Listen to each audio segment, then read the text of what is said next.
Kalau hidup ini susah, dia tak berkeluh kesah. Kenapa? Akan ada akhirnya saat ruh berpisah dengan jasad. Kalau hidup ini senang, dia tak angkuh dan sombong. Kenapa? Karena kesenangan itu pun akan berakhir.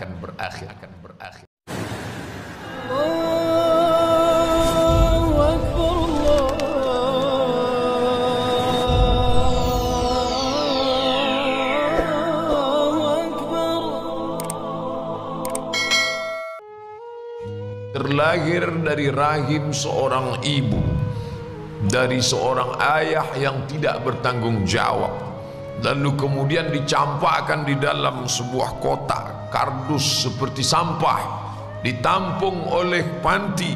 Ternyata pantinya pun juga bukan orang baik-baik, dirawat tapi bukan oleh orang baik, lalu menjalani hidup yang sulit. Bayangkan, itu kehendak siapa? Dia tak pernah memilih untuk mendapatkan rahim seorang ibu yang tidak bertanggung jawab. Dia tak pernah minta supaya dilahirkan, tapi itulah hidup.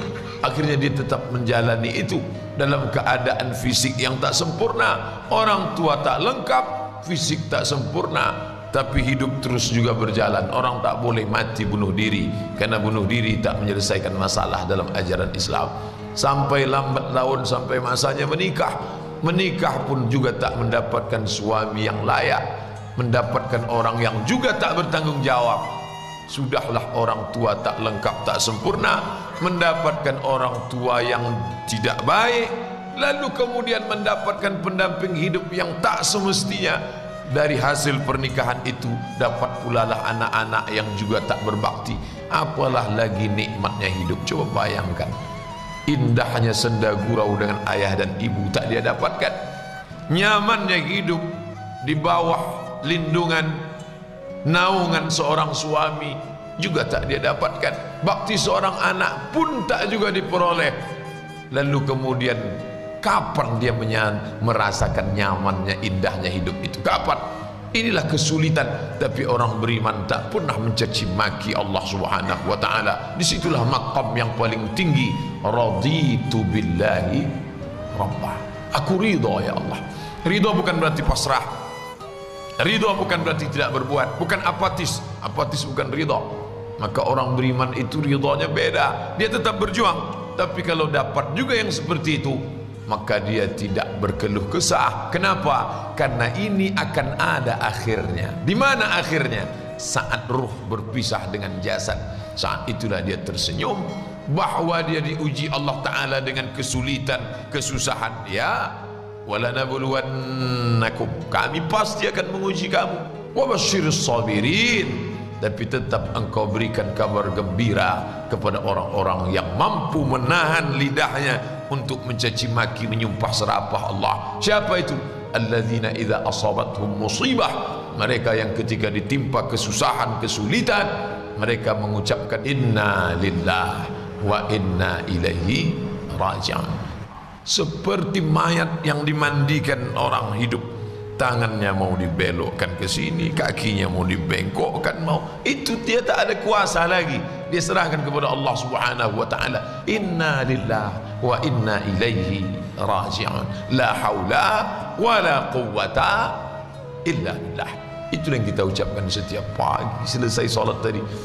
La ilaha illallah wahdahu la syarika lah, lahul mulk. Aku tak punya kuasa, walahul hamd. Aku tak punya puji-puji, puja-puji, tak layak dipuja-puji. Apa yang aku punya? Lahul mulku wa lahul hamdu. Yuhyi, dia yang menghidupkan, wa yumit, dia yang mematikan. Wa huwa ala kulli syai'in qadir. Dia kuasa atas segala sesuatu. Kalau hidup ini susah, dia tak berkeluh kesah. Kenapa? Akan ada akhirnya saat ruh berpisah dengan jasad. Kalau hidup ini senang, dia tak angkuh dan sombong. Kenapa? Karena kesenangan itu pun akan berakhir. Menikah masalah, muncul anak tambah masalah, nambah ini tambah masalah, pergi tempat kerja masalah, jadi masalah. Hidup ni kalau sudah masalah, itu menengok baygon macam Coca-Cola. Naik ke menara masjid, nengok ke bawah macam sejengkal, bawaannya mau mati aja, mau terjun. Maka ada masa-masanya orang itu istirahat. Dunia sijnul mu'min. Dunia ini sijin, penjara. Dunia sijnul mu'min. Dunia ini penjara bagi orang beriman.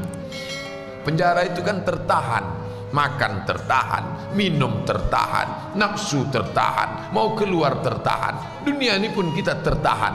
Mau makan ini tak boleh, mau minum ini tak boleh, mau tengok ini tak boleh. Sedangkan di surga itu la maqtu'atu wa la mamnu'ah, tak putus dan tak tertahan. Nikmatnya tak terhenti. Apa saja yang mau dimakan, makanlah. Apa yang mau diminum, minumlah. Apa yang mau dipandang, pandanglah. Apa yang mau dinikmati, nikmatilah. Walakum fiha ma tashtafi anfusukum. Di dalamnya apa yang mau kamu mau makan, mau kamu nikmati, nikmatilah. Walakum fiha ma tad'un. Apa yang mau kamu nikmati, apa yang mau kamu mendapati, tak ada tahanan, tak ada batasan. Maka dunia ini disebut sebagai penjara karena kita berada dengan batasan-batasan. Bapak Ibu yang dimuliakan Allah, maka dalam Islam diajarkan berapa sulit, susah, ribet, suka duka hidup ini dia akan berakhir. Abdul Somad sedang menasehati dirinya sendiri dengan bacaan hadis, dengan firman Allah, dengan sabda Rasulullah. Karena tak ada yang dapat mengobati hati ini selain daripada kalam Allah dan sabda Rasulullah dan zikir. Ala ketahuilah, bizikrillah, dengan memperbanyak zikir tatma'innul qulub, hati menjadi tenang. Salah satu makna zikir itu adalah melihat ayat Al-Quran, melihat hadis Nabi Muhammad sallallahu alaihi wasallam. Tapi saya tak pula ingin setelah mengkaji ini Bapak Ibu bawaannya mau mati aja. Saya tak ingin kita keluar dari pengajian ini atau setelah berakhir ini nanti kita salat sunan isyraq lalu Bapak Ibu doanya, ya Allah susah betul hidup nih, kata Pak Ustadz akhir daripada hidup ini adalah istirahat, cepatkanlah istirahatkan aku. Bukan itu maknanya. Mati tak boleh diminta, mati tak boleh dicari. Kita tak lari dari kematian, tapi kita pula tak cari-cari mati, larut-larut dalam kesedihan hidup, tak boleh. Kenapa? Karena hidup ini memanglah dia ujian. Banyak betul soal ujiannya Pak Ustadz. Kalau tidak mau diuji, jangan masuk ruang ujian. Ini ruang ujian, ini tempat ujian. Kapan dia berakhir? Keluar dari sini, selesai ujian. Berani hidup, berani menghadapi ujian. Takut menghadapi ujian, jangan hidup. Takut hidup, mati saja. Orang Islam itu jelas langkah-langkah hidupnya. Sama-sama kita berdoa kepada Allah Ta'ala, mudah-mudahan melewati berbagai macam ujian ini kita lulus insyaAllah. Amin ya Rabbal Alamin. Sehingga ketika kita tinggalkan dunia ini dalam keadaan tersenyum. Kenapa dia senyum Pak Ustaz? Katanya mati itu sakit, katanya kematian itu sedih, katanya takut, terbujur di rumah sakit, keliling anak, cucu, menantu, sahabat, menangis mereka. Kenapa dia tersenyum Pak Ustaz? Dia sudah istirahat, dia sudah tenang.